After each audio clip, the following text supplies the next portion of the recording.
1절부터 19절까지입니다. 함께 한 목소리로 같이 읽도록 하겠습니다. 시몬 베드로가 대답하였다. 선생님은 살아계신 하나님의 아들 그리스도십니다. 예수께서 그에게 말씀하셨다. 시몬 바요나야, 너는 복이 있다.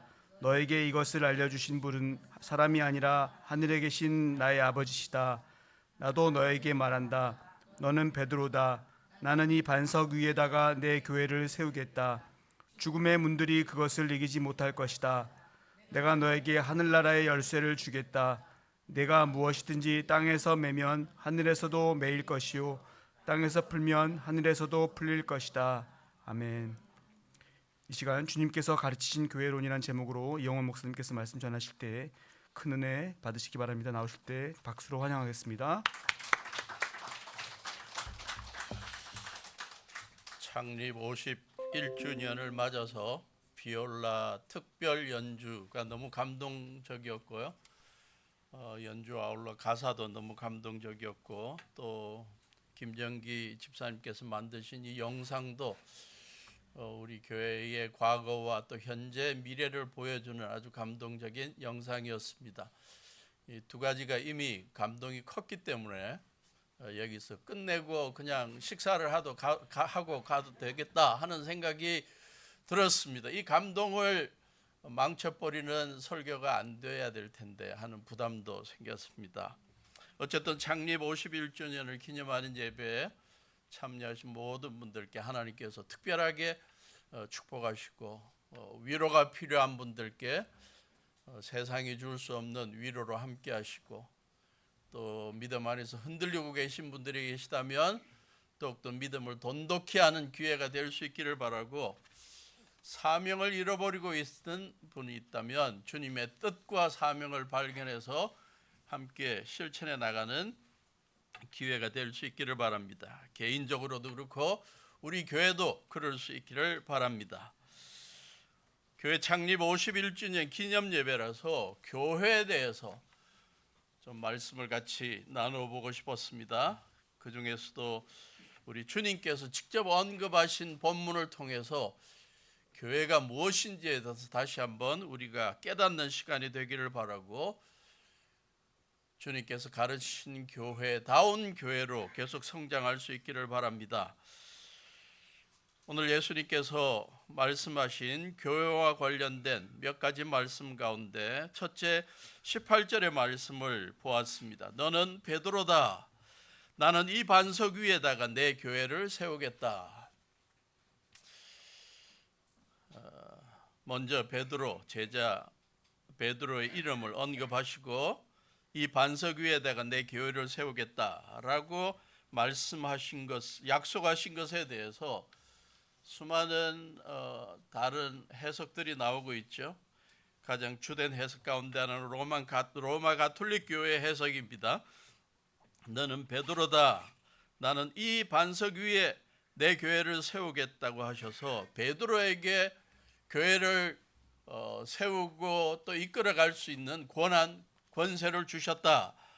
그래서 베드로가 교회의 최고 지도자고, 그를 이어서 교황들이 계속 교회를 이끌어갔고 지금까지도 그 전통을 이어오고 있는 것이 가톨릭 교회고, 가톨릭 교회만이 예수님께서 말씀하신 정통이 있는, 정통성을 갖고 있는 교회다라는 이해를 합니다. 그러나 본문을 더욱더 깊이 연구해 보면, 깊이 살펴보면 예수님께서 베드로라고 이름을 부르셨을 때는 단수형 페트로스라는 이 바위라는 뜻의 단수형인데, 예수님께서 이 반석 위에 할 때는 복수입니다. 그래서 페트라, 그래서 이 바위들 위에, 그래서 예수님께서 베드로가 교회의 어떤 최고 지도자, 최초 지도자, 또 그 이후에 그의 권한을 이어받는 로마 가톨릭 교회가 어떠한 정통성 있는 교회라는 것을 강조하는 게 아니라, 문맥을 보면 바로 베드로가 고백했던, 예수님에 대해서 고백했던 그 신앙 고백들이 교회의 기초가 된다는 것을 가르치는 것으로 이해할 수 있습니다. 반석, 바위들, 그것은 예수님에 가는 올바른 신앙 고백일 것입니다. 주는 그리스도시요 살아계신 하나님의 아들이십니다. 이 고백을 하는 자들이 모여있는 공동체, 무리가 모임이 교회다는 것입니다. 교회는 건물도 아니고 사람들이 많은 것이 그 자체가 교회가 될 수도 없고, 올바른 신앙 고백을 한 사람들의 무리가 교회가 된다. 예수님을 그리스도라, 기름 부음 받은 자라는 뜻이죠. 구약에는 메시아, 우리의 모든 죄와 허물에 대한 대가를 대신 치러주시기 위해 십자가 달려 죽으신 그 예수님을 우리의 구세주, 우리를 죄로부터 구원해 주신 분이라고 고백하는 그러한 고백이 있는 자들의 모임이 교회다. 살아계신 하나님의 아들이 예수님이다 라는 고백을 하는 자들이 모인 것이 바로 교회입니다. 살아계신 하나님의 뜻을 받아서 깨달아서 사람들에게 전하고 하나님의 뜻과 사명을 이루어 가기를 원하는 예수님의 제자들, 성도들이 모여서 있는 공동체가 교회라는 것입니다. 저와 여러분들이 이러한 신앙 고백에 분명할 수 있기를 바랍니다. 살아가면서 이 신앙 고백을 한시라도 놓치는 일이 없기를 바랍니다. 삶이 잘 나갈 때든 삶이 어려움에 막다른 골목에 다다랐던 슬픈 일이 있든 기쁜 일이 있든 부하든 가난하든 건강하든 연로하든 매일매일의 삶 가운데 예수님이 내 모든 삶의 허물과 죄를 용서하시기 위해, 나의 어두운 과거를 용서하시기 위해 십자가에 달려 죽으시고 사흘 만에 부활하셔서 성령님으로 동행하시면서 살아계신 하나님의 능력을 받아 하루하루 힘차게 살아가게 해주시는 하나님의 아들이시고 구세주라는 고백, 그 고백으로 하루하루 신앙생활할 수 있기를 바라고, 그 고백을 가지고 교회에 모여서 함께 찬양하고 함께 말씀 상고하고 하나님께 주시는 사명을 받아 실행하는 우리가 될 수 있기를 바랍니다. 이 신앙 고백이면 됩니다.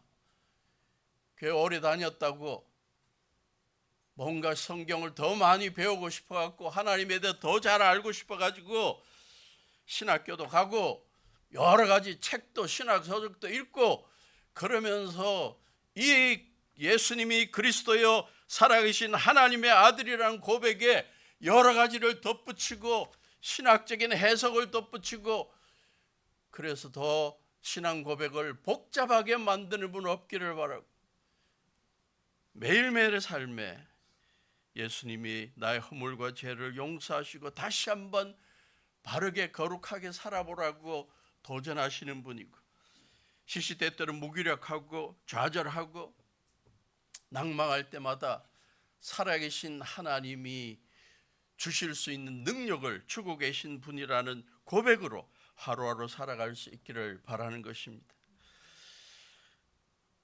18절에 보면 너는 베드로라, 이 반석 같은 신앙 고백 위에 내 교회를 세우겠다. 교회라는 헬라어 단어를 보니까 에클레시아,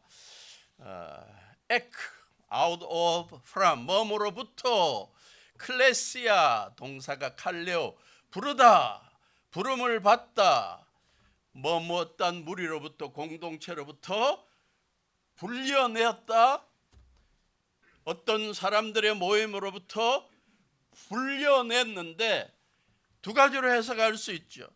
하나는 죄악에 빠진 무리들, 죄악과 여러 가지 무질서에 빠져 있는 무리들로부터 분리되어서 좀 거룩하게 살아보라고 주님께서 불러낸 성도들의 모임이 교회다. 교회의 굉장히 중요한 한 요소는 거룩함이라는 거죠. 비올라 연주하면서 하나님께서 우리를 광야로 부르실 때 우리를 거룩함을 회복하기 위해서 광야로 하나님 앞에 홀로 부르신다고 했습니다. 시시때때로 우리가 죄악에 빠져 있는 자신을 볼 때마다 사람들 만나지 말고 광야로 나가시기를 바랍니다. 이스라엘까지 가는 게 너무 어렵다면, 돈도 많이 들고 그렇다면 아무도 없는 저 초원지대를 가시든 강가를 가시든 홀로 하나님 앞에 독대하시기를 바랍니다. 그러나 시시때때로 주님 앞에 이 교회로 나와서 우리의 광야를, 이 교회를 우리의 광야로 삼아서 이 교회에서 함께 기도하고 홀로 기도하고 하나님의 음성을 듣고 하나님의 말씀을 붙잡고 우리가 다시 한번 거룩한 주의 사람으로 되돌아오는 그러한 기회가 될 수 있기를 바랍니다. 불리움을 받아 나온 무리다. 무리로부터 불리움을 받아 새롭게 공동체를 이룬 것이 교회입니다. 죄로부터 분리된 것뿐만 아니라 주님의 특별한 사명을 위해서 하나님께서 불러낸 것이 바로 교회입니다. 교회는 사명 공동체입니다. 어떠한 다른 교회의 여러 가지 역할도 많지만 그 가운데서 우리는 늘 주님께서 우리에게 특별하게 주신 사명이 무엇인지 생각하며 모여야 하고 그 사명을 잊지 말아야 할 것입니다. 또 하나 이 본문에서 보면 중요한 하나의 단어가 있죠. 내 교회라는 것입니다. 신앙 고백, 예수님에 대한 신앙 고백이 반석 같은 사람들이 모여서 같이 사명 공동체를 이루는데 그 사명 공동체는 사람들의 것이 아니다. 예수님 공동체다. 예수님이 주인이 되는 공동체고 예수님이 어떠한 뜻을 갖고 있는지를 늘 고민하는 공동체고 예수님 생각에 젖어 있는 공동체가 되어야 한다. 어느 누구도 교회에서 자기 자신이 교회 주인처럼 그렇게 생각해서는 안 된다는 것을 가르쳐 주는 것입니다. 18절 이 짧은 한 절 갖고 벌써 시간을 많이 보냈습니다. 근데 아직 할 말이 너무 많대요. 18절 죽음의 문들이 그것을 이기지 못할 것이다. 예수님께서 말씀하신 죽음의 문, 음부의 권세라는 표현도 있죠. 헬라어 원어에는 권세가 아니라 문들입니다. 그래서 우리 세번역에서 죽음의 문들이라고 표현했죠. 하나님의 백성들을 죽음과 어두움에 빠지게 만드는 문들, 세력들, 악의 세력, 정치적인 세력, 어떠한 그 죄악의 세력, 궁극적으로 사탄의 세력, 영적인 세력들, 이러한 하나님의 백성들을 어둠과 죽음에 빠뜨리려 하는 문들, 권세들 많이 있지만 그러나 결코 교회를 이길 수 없다. 교회를 무너뜨릴 수 없다고 예수님께서 약속하십니다. 많은 학자들의 해석을 보았더니 두 가지로 해석하더군요. 문이 암시하는 방어적 의미를 강조하면서 해석했습니다. 고대 국가들에서 적들이 쳐들어올 때, 성읍들을 쳐들어올 때 막기 위해서 성읍의 문을 굉장히 크게 튼튼하게 세워놓습니다.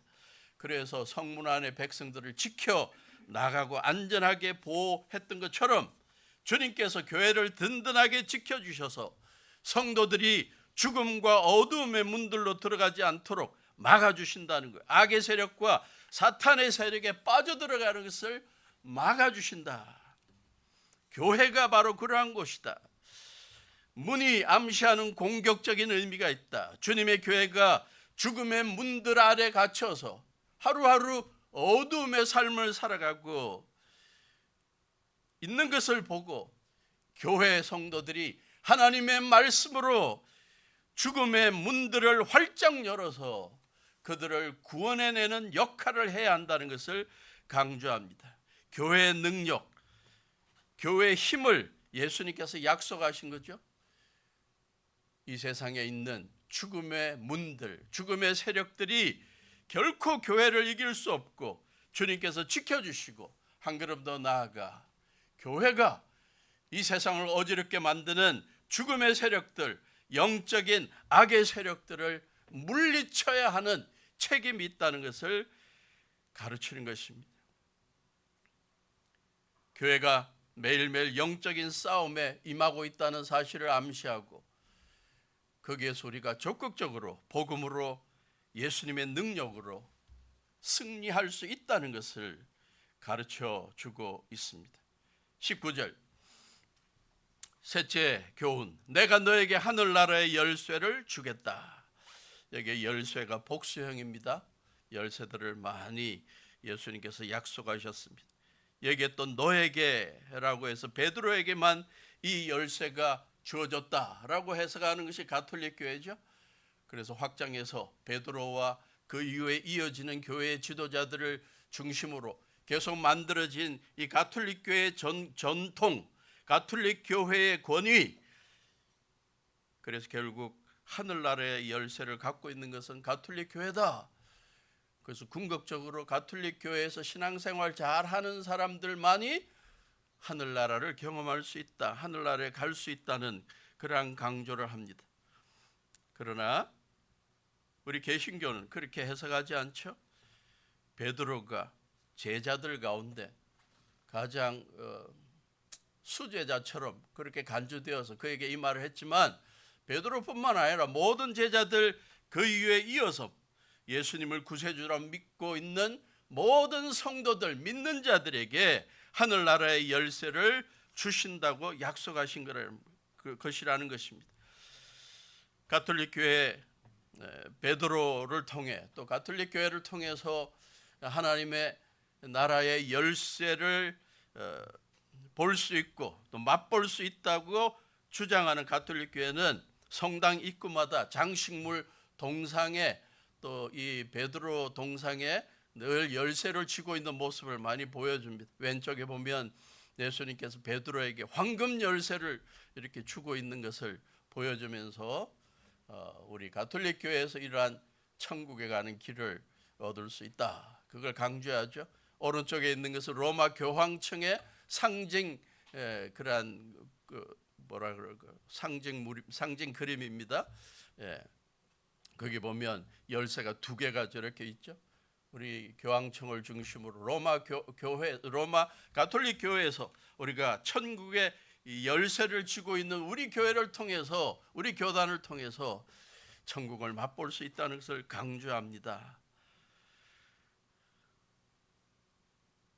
오랜 교회 역사 속에 천국 문 앞에서 열쇠를 들고 있는 베드로 그림도 많고 또 동상도 많고 또 유머스러운 이야기도 많죠. 그 가운데 하나, 천국 문 앞에 베드로가 열쇠를 딱 갖고 사람들이 이제 들어오려고 그럴 때 들어갈 수 있는지 없는지를 평가하고 있는데 40년을 목회를 하고 설교를 했던 목사님이 이제 하나님의 부름을 받아 갔습니다. 그래서 베드로 앞에 섰습니다. 베드로가 묻습니다. 너는 왜 천국에 들어올 수 있다고 생각하느냐? 그러니까 목사님이 말씀합니다. 제가 40년 동안이나 하나님의 말씀을 설교하고 열심히 전하다가 와서 저는 천국에 들어갈 수 있다고 믿습니다. 그랬더니 베드로가 이렇게 기념책을 이렇게 보더니 아 그렇구나, 40년 동안이나 설교했구나. 근데 보니까 너가 설교를 하면서 너무나 많은 성도들을 졸게 만들었구나. 그래서 너는 천국에 가기 전에 저 수면실에서 좀 지내야 되겠다. 그리고 너는 저 취침실로 좀 가라. 그런 걸 보면서 가슴이 뜨끔했습니다. 내가 천국 문 앞에서 설교할 때마다 졸게 만들어갖고 저도 천국에 바로 못 가고 취침실에 가 있어야 되는 건 아닌가. 재밌는 그러한 유머들이 많이 생겼습니다. 그러나 이건 상징적인 표현이죠. 비유적인 표현이죠. 예수님께서 베드로에게 신앙 고백 바르게 했다고 베드로에게 어디 열쇠 만드는 데 가가지고 직접 황금 열쇠를 사와가지고 전해주신 건 아니겠죠. 비유적인 표현입니다. 죽음의 문들이라는 비유적인 표현을 쓰신 것처럼 하늘나라의 열쇠를 너에게 주겠다는 이 표현도 상징적인 표현입니다. 하늘나라의 열쇠가 무엇일까? 사람들로 하여금 하늘나라에 들어가게 할 수 있는 특권, 권위를 말합니다. 또 다른 면으로 말하면 책임을 말하는 것이죠. 교회가 이 땅의 삶과 천국의 삶을 연결할 수 있는 영적인 권위와 권세를 가졌다라는 것을 상징적으로 표현하는 것입니다. 오랜 세월 동안 교회사에서의 잘못된 오해가 있다면 교회의 지도자들이 또 교단이 특별한 천국 열쇠, 천국을 열 수 있는 그러한 권세를 가지고 이 땅에서 죄를 짓고 살았고 이 땅에서는 신앙생활을 하지는 않았지만 그러나 천국에 갈 수 있는 기회를 다시 제공할 수 있다. 그래서 성당 짓는데 예배당 짓는데 필요한 헌금을 많이 내면 죄를 사해주는 면죄부를 주고 그래서 자손들이 이 땅에 살아있는 동안 교회 예배당 헌금하는데 건축하는데 헌금 많이 하면 연옥에 있던 사람들이 자손들의 노력으로 헌금으로 천국으로 다시 들어간다. 뭐 이러한 잘못된 가르침들이 많이 지배하던 때도 있었습니다. 하늘나라의 열쇠는 무엇입니까? 사람들에게 예수님의 복음을 바로 전해서 그들이 예수님을 구세주와 주님으로 영접하고 살아가면서 그 믿음으로 천국에 들어가게 만드는 권세를 말합니다. 신학자들의 견해를 좀 찾아보았습니다. 하늘나라의 열쇠에 대해 신학자들이 뭐라고 이야기했냐? 중세시대 로마 가톨릭 학자는 가톨릭 교회의 전통에 따라 가톨릭 교회의 치리권, 제도적인 권위를 말한다라고 이야기했지만 개신교 학자들 마르틴 루터는 하늘나라의 열쇠는 복음을 선포하는 권세를 말한다. 칼빈도 복음을 선포하는 능력을 말한다. 침례교학자 B.H. 캐롤 열쇠는 하늘나라를 여는 복음이요 교회는 복음 선포의 권세를 지녔다는 것을 말한다. 현존하는 미국의 최고의 침례교 설교자이자 신학자라고 평가받고 있는 존 파이퍼 목사님이 누가복음 11장 52절에 나오는 열쇠의 언급, 예수님의 열쇠의 언급과 연관시켜서 이렇게 말씀합니다. 누가복음 11장 52절에 보면 화 있을진저 너희 율법사요 너희가 지식의 열쇠를 가져가고 너희도 들어가지 않고 또 들어가고자 하는 자도 막았느니라 하시니라. 예수님의 가르침 가운데 이 열쇠가 천국의 열쇠라는 표현과 지식의 열쇠라는 표현이 나옵니다. 이걸 같이 연관지어 볼 때 율법사들, 바리새파 지도자들, 율법학자들에 대해서 뭐라고 설명했냐? 너희들이 모세의 율법을 평생 가르치고 연구하고 가르치면서 모세의 율법에 대한 하나님의 말씀의 지식을 갖고 지식의 열쇠를 갖고 그걸 풀어서 백성들에게 가르치고 올바로 살도록 만들어야 되는데 너희들이 하나님의 말씀의 지식을 잘못 이해해서 잘못 사용해서 너희들도 하나님의 뜻대로 살지 않고 백성들도 하나님의 뜻대로 사는 걸 막고 있구나. 그러면서 예수님의 제자들에게 뭐라 그럽니까? 너희들이 하늘나라의 열쇠를 갖게 만들겠다. 그러므로 하늘나라의 열쇠의 가장 기본적인 이해는 무엇일까요? 예수님에 대한 복음을 가장 바르게 이해해서 그 복음을 바르게 전하고 가르치는 것을 말하는 것입니다. 우리 반포 침례교회가 지난 51년 동안 하나님의 말씀, 복음을 바르게 전하고 실행하고 실천하며 이어온 교회라고 믿습니다. 앞으로도 하나님의 말씀, 복음을 바로 전하는 교회로 공동체로 계속 이어나가야 할 것입니다. 그래서 우리 반포 침례교회에 들어오는 자들이 같이 신앙생활하면서 지식의 열매를 잘못 이해해서 하나님의 말씀을 잘못 이해해서 엉뚱한 것을 배워서 신앙생활에 흔들리고 방황하고 시험하는 일이 없도록 하나님의 말씀을 바로 전하고 배우고 실천하는 공동체가 될 수 있기를 간절히 축원합니다. 하늘나라의 열쇠는 많은 학자들과 또 예수님의 가르침, 지식의 열쇠라는 표현을 통해서 복음을 바르게 전하는 권세를 말하는 것으로 이해할 수 있지만, 확대하면 이것은 단순히 하나님의 복음만, 하나님의 말씀만 바로 전하는 것이 아니라 예수님의 가르침에 따라 실천하며 삶을 통해 섬기며 그들의 삶을 통해 주님의 임재를 발견하고 경험하고 그들이 예수님을 구세주와 주님으로 믿고 천국 가게 만드는 그 모든 신앙적인 섬김과 봉사와 활동을 포함할 것입니다.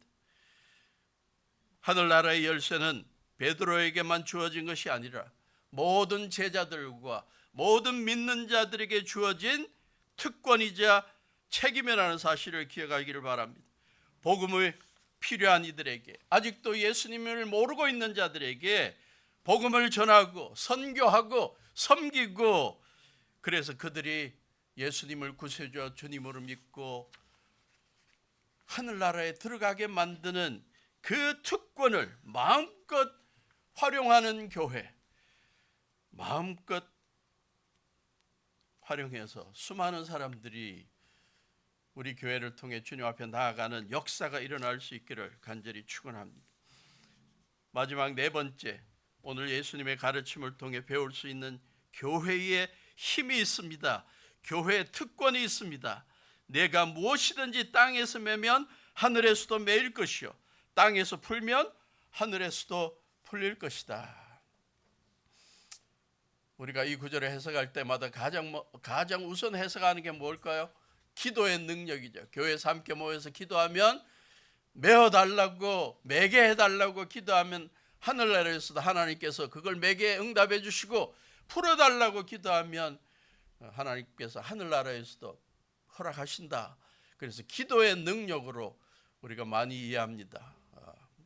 충분히 그렇게 이해할 수 있을 것입니다. 그러나 더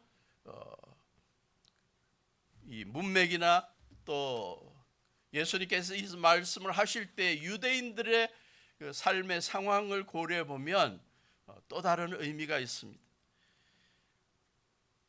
예수님 당시에 유대인 랍비들, 또 유대, 오늘날 말하면 우리나라의 국회처럼 산헤드린의 지도자들이 바로 이 자기들의 하는 활동을 가장 기본적으로 매는 것과 푸는 것으로 설명했습니다. 그래서 그들이 하고 있는 이 법적인 일들, 종교적인 결정들을 매는 것과 푸는 것으로 설명했는데, 특히 랍비들, 유대교 신앙적인 지도자들, 구약의 모세의 율법, 토라에 나오는 그러한 일반적인 큰 틀의 가르침들, 이것을 매일매일의 일상에서 성도들이 어떻게, 백성들이 어떻게 실천해야 되느냐, 어려울 때가 많았습니다.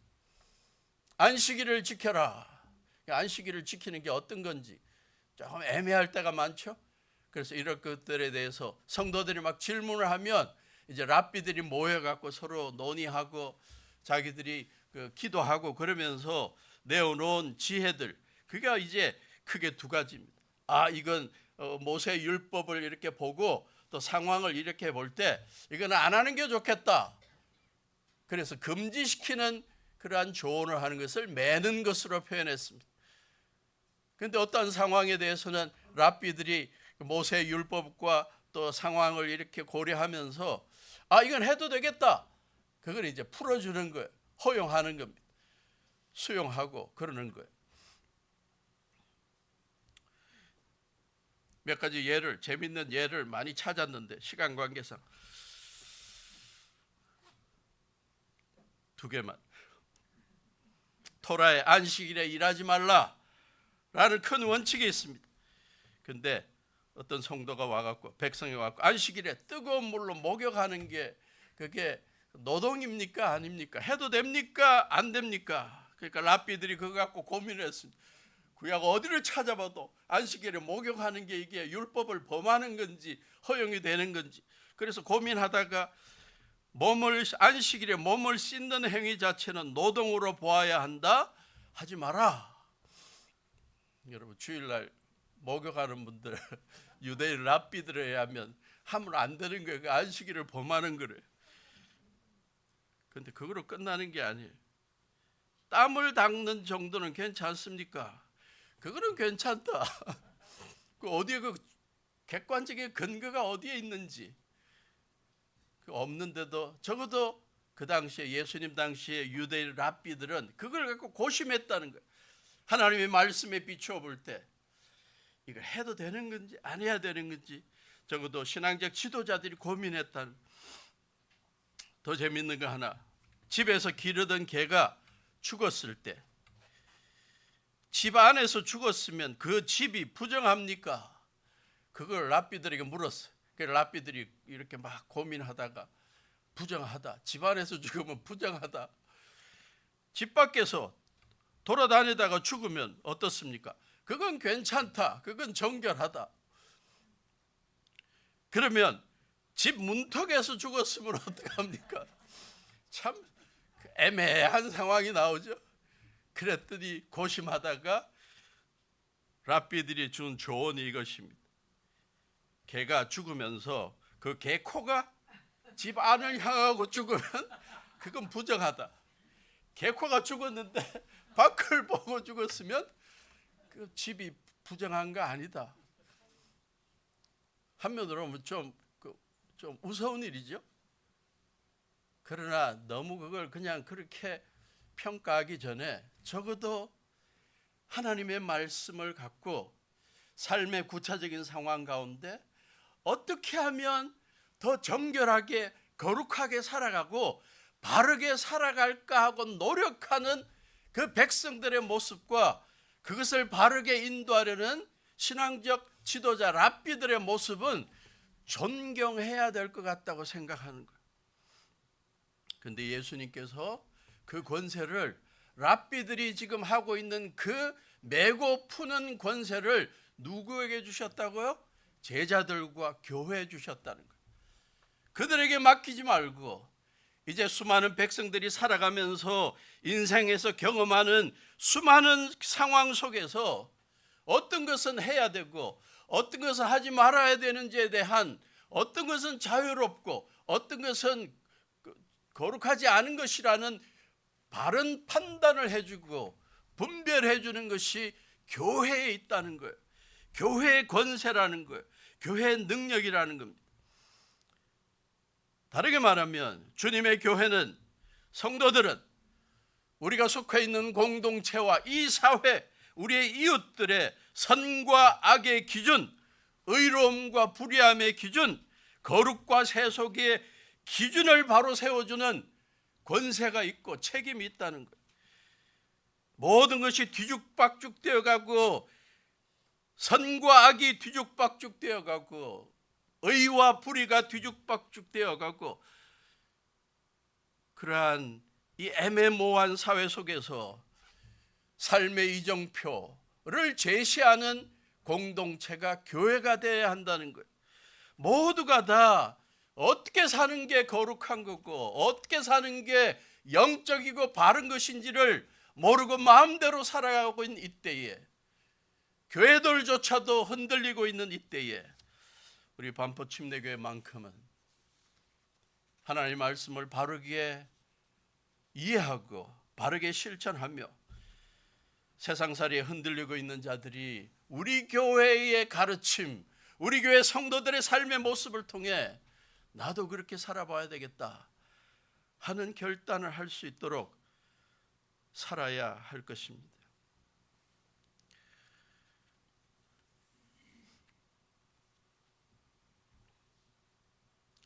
교회는 흔들리는 세상에서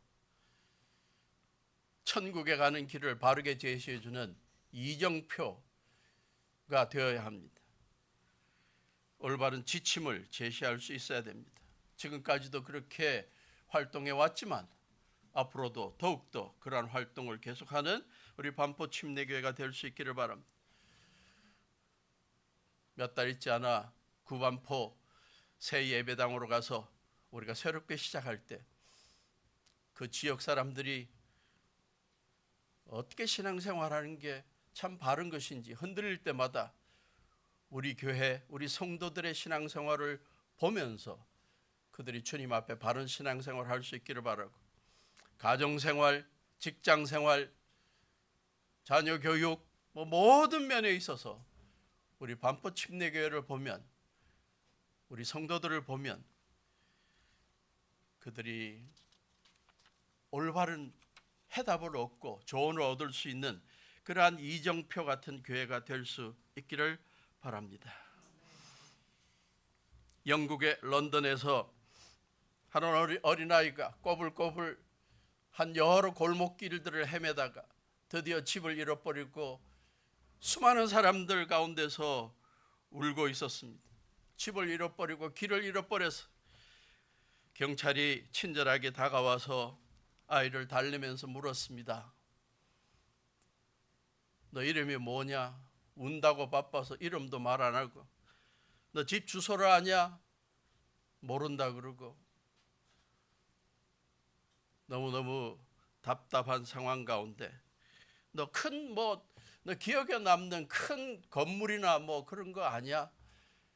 그랬더니 그 아이가 주위를 둘러보더니 그 건물, 수많은 건물들 가운데 가장 높이 보이는 교회의 종탑을 보게 되었습니다.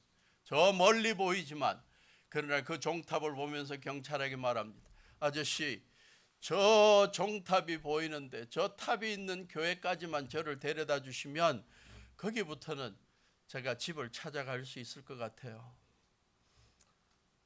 하나의 이야기이지만 참 의미 있는 이야기라고 봅니다.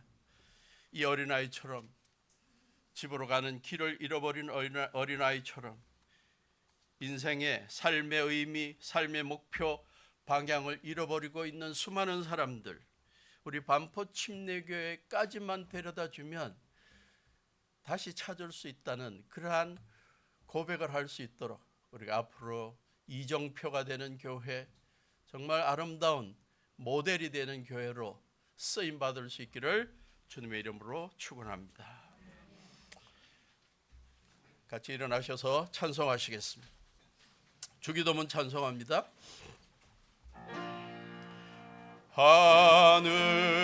하늘에 계신 아버지, 이름 거룩하사 주님 나라 임하시고 뜻이 이루어지다.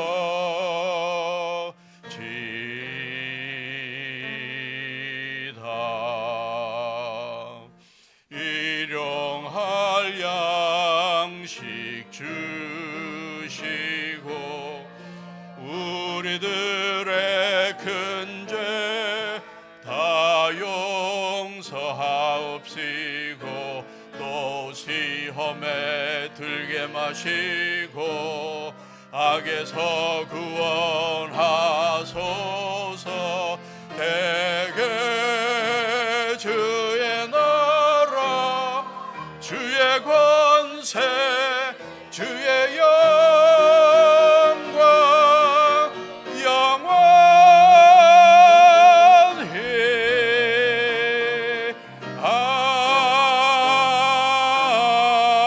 아멘.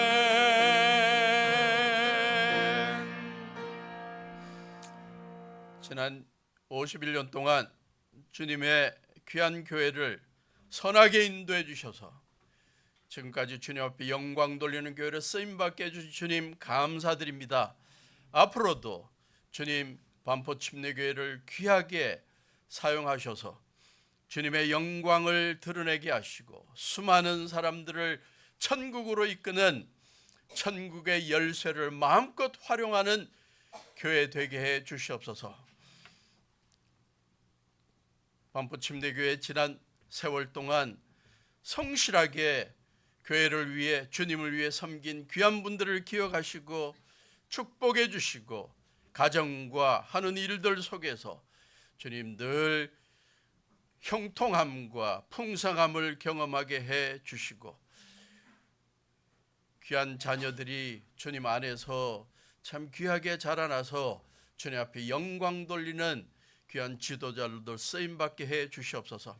주님께서 베푸시는 은혜가 너무 감사해서 주님 앞에 성실하게 헌물하는 성도들 기억하시고 그들의 삶에 늘 풍요함이 넘치게 해 주시고 함께 주님을 영화롭게 하며 영혼을 구원하는 일에 함께 힘쓰는 온 성도들 주님 매일매일의 삶 가운데 성령으로 충만하게 하시고 주님의 몸된 교회를 앞으로도 영광스럽게 세워 주시옵소서. 이제는 우리 주 예수 그리스도의 무한하신 은혜와 아버지 하나님의 지극하신 사랑하심과 성령님의 동행하심이 창립 51주년을 맞아 주님의 뜻을 새롭게 기억하고 실천하기를 다짐하는 온 성도들과 교회 위에 지금부터 영원토록 함께 하시기를 예수님의 이름으로 간절히 축원하옵나이다. 아멘.